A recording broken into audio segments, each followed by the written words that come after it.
আল্লাহুম্মা সাল্লি ওয়াসাল্লিম আলা নবিয়িনা মুহাম্মদ বিসমিল্লাহির রহমানির রহিম। আসসালামু আলাইকুম ওয়া রাহমাতুল্লাহ। কী অবস্থা সবার? আই হোপস আপনারা সবাই ভালো আছেন। আলহামদুলিল্লাহ আমি আমার ফ্যামিলি সবাই ভালো আছি। আচ্ছা, আমার ছেলের জন্মদিন তো চলে গেল ২৭শে মে।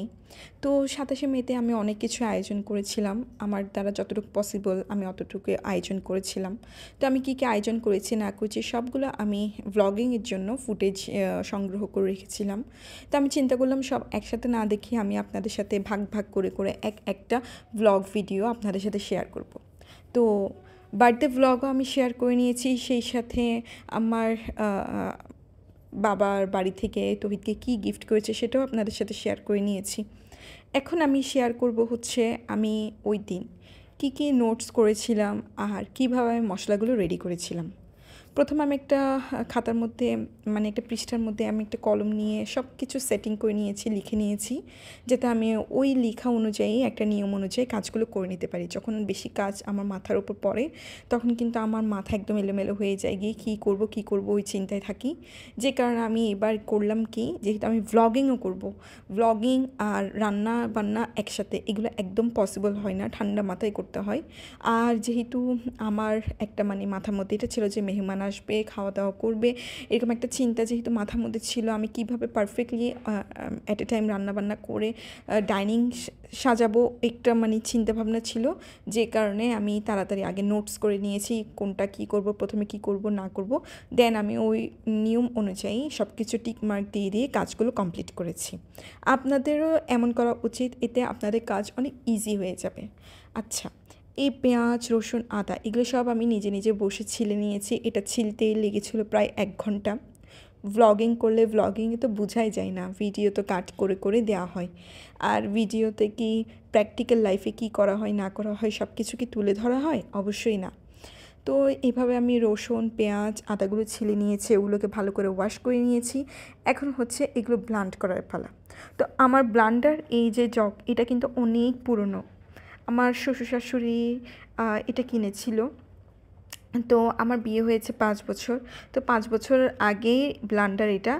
আর এই জুস জগ এটার মধ্যে আমি সব কাজ কমপ্লিট করি।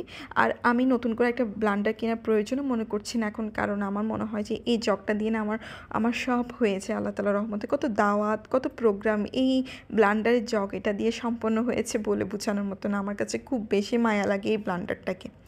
আচ্ছা, আমার শ্বশুরবাড়ির প্রতিটা জিনিসের প্রতি আমার অনেক মায়া, আলহামদুলিল্লাহ।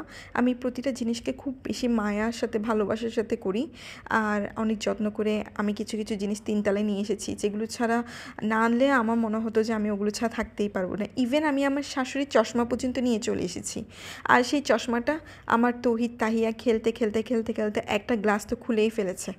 তো এটা হচ্ছে চোখের সামনে এই জিনিসগুলো দেখলে আমার মনের মধ্যে শান্তি থাকবে। যে কারণে আমি যখন দোতলা থেকে 3 তলায় এসেছি, আমি এমন কিছু কিছু জিনিস নিয়ে এসেছি যেগুলো দেখলে আমার মনটা স্থির থাকবে, শান্তি থাকবে।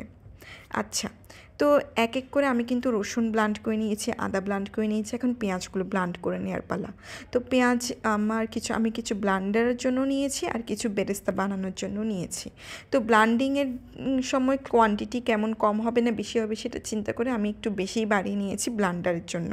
পেঁয়াজ বাটাটা একটু তরকারির মধ্যে বেশি পড়লে তরকারিটা খেতে খুব বেশি মজা লাগে। আর আমি যেহেতু মুরগির রোস্টটা রেডি করব, তো রোস্টের জন্য কী কী লাগবে না লাগবে সব কিছু আমি আগে ভাগেই রেডি করে নিচ্ছি, আর সেটা আপনাদের সাথেও শেয়ার করে নিচ্ছি। রোস্টের হোল চিকেন রোস্ট আর এমনি চিকেন রোস্ট, বিয়েবাড়ির স্টাইলে চিকেন রোস্ট, দোনোটা আমি রেডি করব। আর দোনোটা রেডি করার জন্য আমার একই রকমের মশলা দরকার হচ্ছে, যে কারণে কোয়ান্টিটি মেনটেন করে আমি মশলাগুলো রেডি করে নিয়েছি। আর আজকে জাস্ট আপনাদের সাথে মশলা কী কী রেডি করছি না করছি সেটাই শেয়ার করব। রান্নার ভ্লগগুলো আমি আবার 2 দিন পরে আপনাদের সাথে শেয়ার করে নেব। আচ্ছা, এখন দেখেন, এটা হচ্ছে আস্ত ধনিয়া। এই ধনিয়াটাকে আমি নিয়ে প্রথমে ভুনে নিয়েছি, ভুনে নেওয়ার পর এটা ব্লান্ডারের জন্য রেডি করেছি। আমার কাছে ধনিয়া গুঁড়ার প্যাকেটও আছে, আর আমি আস্ত ধনিয়া গুঁড়াটাও রেখেছি। দোনোটা আমি ইউজ করি আমার রান্নার মধ্যে, আমি দোনোটা ইউজ করি, আমার কাছে দোনোটাই ভালো লাগে। আস্ত জিরা গুঁড়াও আমি ইউজ করি, আবার একদম মিহি করা প্লেন জিরা গুঁড়াটাও আমি ইউজ করি, দোনোটাই ইউজ করি। আমার মশলার মধ্যে এগুলো থাকতেই হয়, তা না হলে আমার রান্না পরিপূর্ণ হয় না, আমার এমনটাই মনে হয়। যখন কোনো কিছু আমি ভালোভাবে রান্না করতে যাই আমার সব মশলা সব কিছু আমার রেডি রাখতে হয়। আর সবচেয়ে বড় কথা হচ্ছে আমার হোমমেড মশলাটা অনেক ভালো লাগে। বাইরে থেকে আমি বেশিরভাগ গরম মশলা গুঁড়া, জিরা গুঁড়া, ধনিয়া গুঁড়া এগুলো কিনে আনি, প্যাকেটগুলো, রাঁধুনিরগুলো। আর আস্ত জিরা গুঁড়া, আস্ত ধনিয়া গুঁড়া এভাবে আমি ব্লান্ডার করে করে নিয়ে রাখি। এটা আমার রান্নার পর একটু উপরে সাজিয়ে দিতে একটা বেস্ট একটা স্মেল আসার জন্য আমি মনে করি এটা পারফেক্ট। আপনারাও চাইলে এভাবে রান্নাবান্নাগুলো করতে পারেন। আমি আমার রান্নার যত প্রসেস, যত টিপস আছে আপনাদের সাথে শেয়ার করি। এখনও পর্যন্ত কিন্তু আমার ভ্লগ ভিডিও একটাও ভাইরাল হয়নি। ভাইরাল কখন হবে সেটাও জানি না। ভাইরাল হওয়ার পর আমি চিন্তা করি যে তখন তো আমি ভালো করে কাজ করব, বাট এখন যেহেতু আমার ভিডিও ভাইরাল হয়নি, বাট আমি আমার দিক থেকে কতটা লয়াল 100% আলহামদুলিল্লাহ সেটাই আপনাদের সাথে শেয়ার করি, যে আমি প্রত্যেকটা অথেন্টিকভাবে সব কিছু আপনাদের সাথে শেয়ার করার ট্রাই করি। অনেকে আছে না যে ভিডিওর মধ্যে কাট করে দেয় বা এটা শেয়ার করো না, এটা শেয়ার করো না, আমি না, একদম এমন না। আমি সব কিছু আপনাদের সাথে শেয়ার করার চেষ্টা করি, যাতে করে আপনারা অ্যাটলিস্ট যখন রান্না বান্না করবেন অ্যাটলিস্ট আমার কথা মনে পড়বে যে হ্যাঁ আমি ওনার কাছ থেকে এই জিনিসটা শিখেছি, আমার কাছ থেকে এই জিনিসটা শিখেছে, যা সামিন আপুর কাছ থেকে এই জিনিসটা শিখেছে। মনে হলেও এটা মন থেকে আমার কথা আপনাদের মনে পড়বে, এটা মুখে জাহির না করলেও মন থেকে হলেও এই কথাটা আসবে যে সামিন আপুর থেকে আসলে এই টিপসটা শেখা। আমি অনেক কিছু, ম্যাক্সিমাম কিছু কিন্তু ইউটিউব থেকেই শিখে নিয়েছি। আর ইউটিউব একটা বেস্ট ফ্রেন্ডের মতো। আমার কোনো কিছু বানানোর প্রয়োজন হলে, কোনো কিছু জানার ইচ্ছে হলে আমি ইউটিউব থেকে জেনে নিই, ইউটিউব থেকে শিখে বানিয়ে নিই, একদম পারফেক্ট। আচ্ছা, তো এইদিকে দেখেন আমার আস্ত জিরা গুঁড়াটাও আমি আপনাদের সাথে শেয়ার করে নিচ্ছি কীভাবে মিহি করেছি। বিশ্বাস করবেন, দেখতে পাচ্ছেন কীভাবে ধোঁয়া বেরোচ্ছে। এটা হচ্ছে যে জিরার যে গুঁড়াটা আছে একদম মিহি হতে হতে এরকম হয়েছে। একদম প্লেন মিহি আমি সেটা করিনি, আমি এইভাবে আস্ত মিহি রাখি, যেটা রান্নাবান্নার মধ্যে পারফেক্ট একটা কাজ দেয়। আপনারা চাইলে বানিয়ে দেখতে পারবেন। আমি মুখে এক্সপ্লেন করছি, এইভাবে তো আপনাদেরকে গানটাও আমি দিতে পারছি না, এটা যেহেতু কি বলে ভার্চুয়াল লাইফ, সে কারণে। তো যাই হোক, এইভাবে করে কিন্তু আমার ধনিয়া গুঁড়াটাও হয়ে গেছে, জিরা গুঁড়াটাও হয়ে গেছে। এগুলো তো আমি সবগুলো রান্নার মধ্যে ইউজ করব না, আমি এগুলো অল্প অল্প করে ইউজ করব, কোরবান পর্যন্ত যাবে ইনশাল্লাহ। আবার বেশি ধনিয়া গুঁড়াও ইউজ করবেন না, বেশি জিরা গুঁড়াও ইউজ করবেন না একটা গুড স্মেলের জন্য, তখন তরকারিটা দেখা যাবে তিতা তিতা হয়ে যাবে, খেয়েও শান্তি পাবেন না।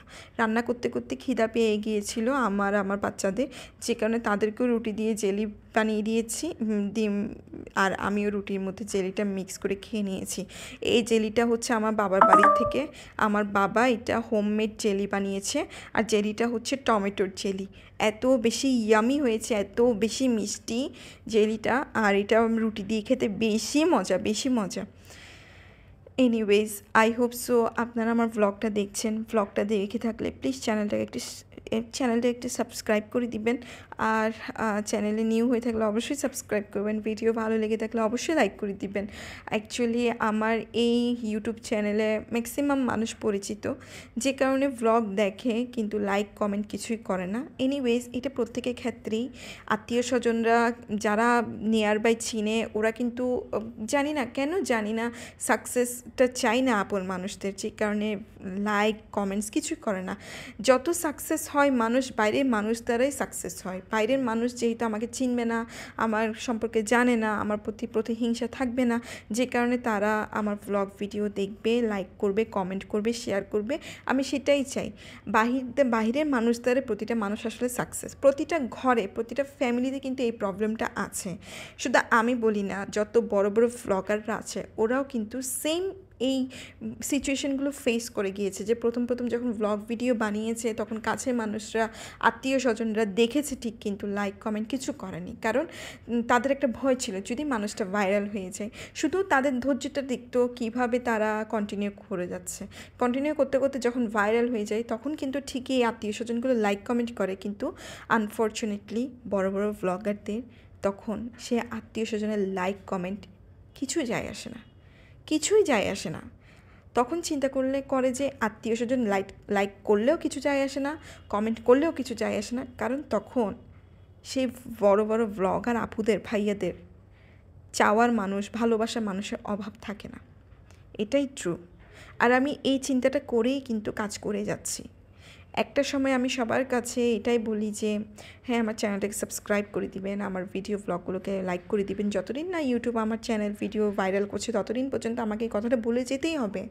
আর আমি দেখি আমাকে কয়জন কমেন্ট করে, কয়জন লাইক করে, কয়জন কী করে। ব্যাস সময়ের একটা অপেক্ষা, একটা সময় যায় আমি কিন্তু ঠিকই সাকসেস হব ইনশাল্লাহ। আল্লাহ তাআলা কিন্তু যারা পরিশ্রম করে আল্লাহ তাআলা তাদেরকে সাহায্য করেন। তো আমার বিশ্বাস আল্লাহ তাআলা আমাকে অবশ্যই সাহায্য করবেন ইউটিউবের মাধ্যমে। ইনশাল্লাহ আমি একদিন সফলতা অর্জন করব। তখন আমি মনে রাখবো কে আমার পাশে ছিল, কে আমার পাশে ছিল না। কথা বলতে বলতে আপনাদের সাথে এটাই শেয়ার করতে ভুলে গিয়েছি। দেখেন, এগুলো হচ্ছে বাদাম পেস্ট। বাদাম পেস্টটা আমি অ্যাকচুয়ালি রান্নার মধ্যে ইউজ করব। আর কীভাবে ইউজ করব সেটা আমি ইনশাল্লাহ পরশু দিন আরেকটা ভ্লগ আপনাদের সাথে শেয়ার করব, সেখানে দেখিয়ে দিব। তো যা যা লিখেছি দেখেন, টিকমার্ক দিয়ে দিয়ে কিন্তু আমার কাজ কমপ্লিট। এখন আমার রান্নাবান্না করার পালা। এনিওয়েজ, সবাই ভালো থাকবেন। আল্লাহ হাফিজ।